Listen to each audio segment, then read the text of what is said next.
If you're finding that it does stall fairly easily, just have a little look at that throttle body. You can see just around the edge there's that black carbon buildup.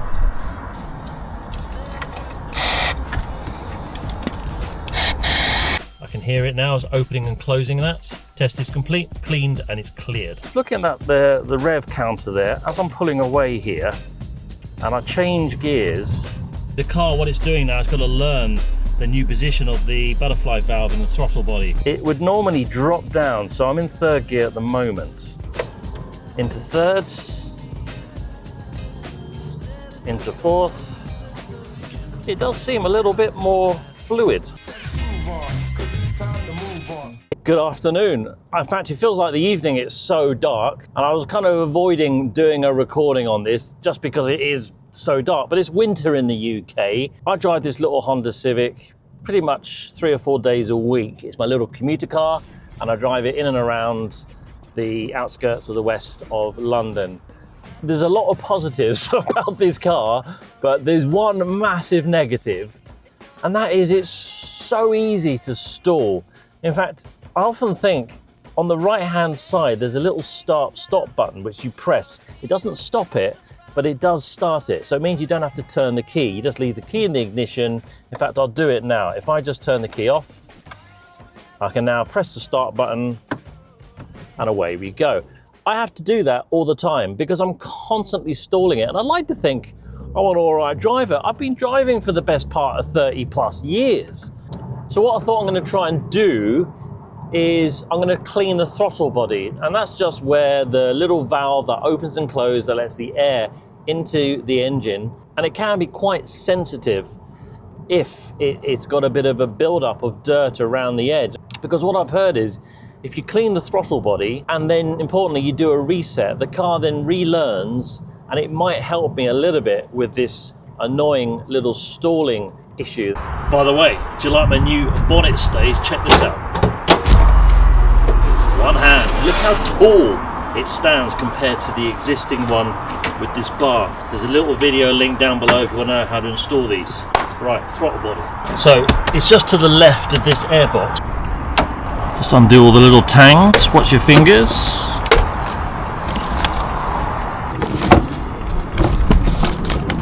You can temporarily unplug the mass airflow sensor. Just do it with the key off. Don't leave it on because you'll get a fault otherwise.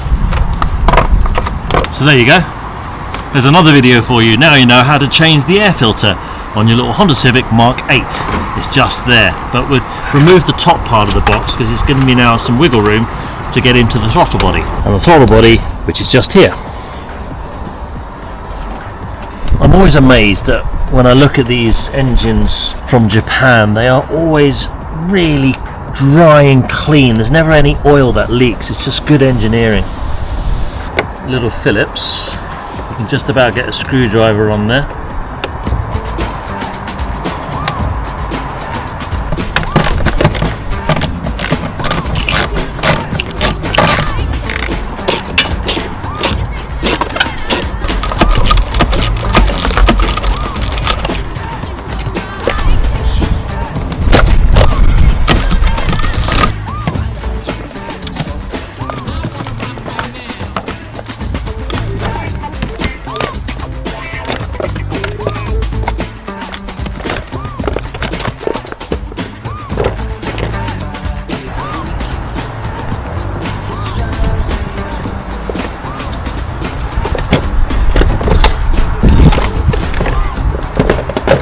Go. Here's my little throttle body. You can see just around the edge there's that black carbon buildup. Make sure you use a nice lint-free clean cloth. You can see already there the dirt coming off.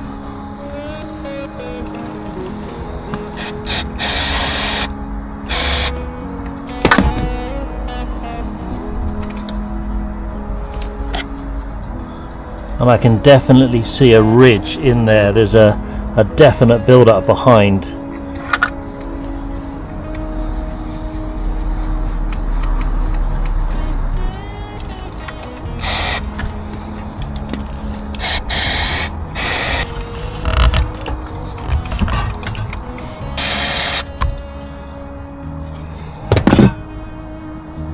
Right, so the throttle body's cleaned, the pipes and everything are all back on again, and the airbox and everything is attached. Now, I think when I start this, it's probably going to sound a little bit lumpy because, as I said, I need to do a throttle reset. I'm going to get my little diagnostic tool out, but just make sure she starts.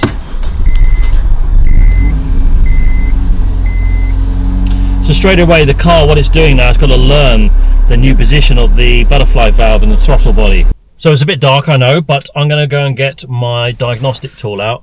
I'm using the Anyscan A30M, cracking little tool. And I've downloaded the Honda software. So it's a 16-pin connector going into Europe because that's where I am. And there's a menu there that says electronic throttle control unit reset. So let's go into that. Electronic throttle control unit test or throttle position check. So let's do a test. The throttle valve and relay are automatically activated. Would you like to continue? Yes. So it's opening and closing now, that little butterfly valve. Turn off ignition. Turn on ignition. Test is complete. Control actuator relay, normal system. The next test is to activation of the throttle valve. So let's do that. I can hear it now. It's opening and closing that. Test is complete. Normal system. Throttle position check. Let's have a look at that. Here we go. Honda software will reset the throttle position TP learning value. If reset, the TP learning value needs to be clean the throttle body, which we've just done. So let's now do the reset. Press OK. Would you like to reset the throttle position TP learning value? Some problems may occur if you do not clean the throttle body. Well, we've cleaned it now, so let's press yes. Throttle body learning value is already cleared.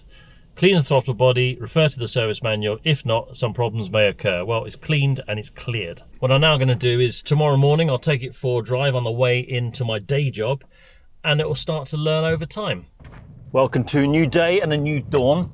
So I've been driving around now for about 15 minutes. Don't know if it's a placebo effect, but the feedback I can find for you is that between the gear changes, it doesn't dive quite as much. It seems to hold the revs. Now, initially when I started it last night, it's on a cold start, and the revs are always going to be therefore that bit higher because there's more fuel going in whilst the engine is warming up. But now, as I said, I've been driving it, got to operating temperature. Importantly, when I come to a stop and then go to change gears, I haven't stalled it yet, and I've just come to a stop here, and if I now pull away without any throttle,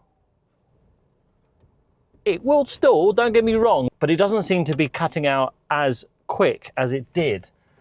And when I'm stop-start in traffic, that's got to be a good thing, especially the amount of times I change gear on the commute to and from work.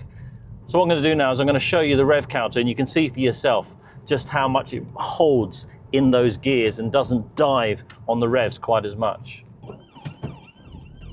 Oh, they all built. Oh no, it's the ambulance. So yeah, I was looking at the rev counter there. As I'm pulling away here and I change gears, it would normally drop down. So I'm in third gear at the moment. Now if I move down into second, if you see the revs, yes, they drop down, but I don't think they go quite as quickly as they did before. Into thirds, into fourth. It does seem a little bit more fluid.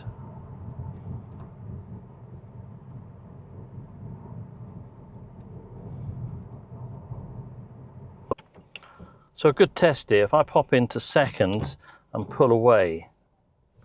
Okay, now we've cut out there. So give that a go. If you're finding that it does stall fairly easily, just have a little look at that throttle body. A couple of key things just to take away that I've certainly learned if I did it again.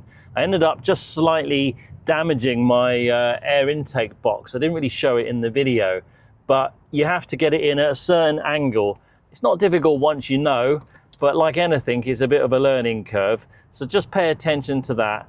Also, make sure when you disconnect any of the hoses that you get them back on correctly and that they're all the way home, because there's little marks, especially on the large hose that goes between the throttle body and the air intake. There's actually little rubber points that line up. It makes it a bit easier for you. And importantly, when you are removing any of the plugs, do everything with the key off on the ignition. If you want to, you can take the battery out. You may end up getting a few kind of resets on your car, but when you disconnect the MAF, if you got the key on when you disconnect the mass airflow sensor, it may put a fault up on your dash. It will probably clear over time, but to avoid it, just leave the key off before you disconnect any of the mass airflow sensors. And lastly, when you're cleaning the throttle body, use a nice clean lint-free cloth. I used a little bit of contact cleaner, but just something to be able to take any of that gunk and that build up on the residue away. Thanks for watching. There's a playlist at the end if you're interested. And by the way, have a little thing about subscribing. I've got loads of videos, especially on this little Honda Civic. I'll see you on the internet.